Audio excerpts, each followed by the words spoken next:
ka bang mag-makeup? Naku, tignan mo itong nauso ngayon sa ibang bansa. Ayan, no? Naglalagay sila ng cling wrap sa mukha nila. Tapos doon sila mismo nagme-makeup. Tapos oras na makapag-makeup na sila doon sa pinaka-cling wrap, ibabaliktad nila to para dumikit yung makeup doon sa pinaka-mukha nila. Tapos oras daw naman blend mo to. Ito na ito yung kakalabasan. Ayan. So tara, subukan din natin siya dito sa ate ko kasi sakto birthday nito ngayon at kailangan niya ng magandang makeup. Try natin yon.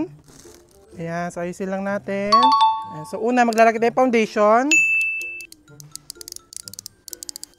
Tapos, kakalat natin. Ayan. Maglalagay tayo ng blush on. Pang contour. Then, lagyan natin itong lipstick.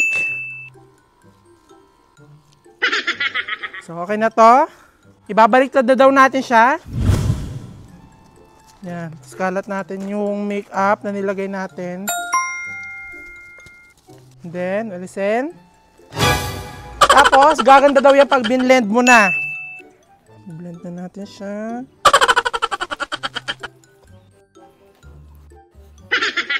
Lagyan na natin siya ng lipstick. So, ito na nga ang itsura matapos natin magawa yung nagtitrending nga na makeup hack nga sa TikTok. Kaya, comment nyo na lang kung maganda ba yung kinalabasan dito sa mukha ng ate ko or hindi.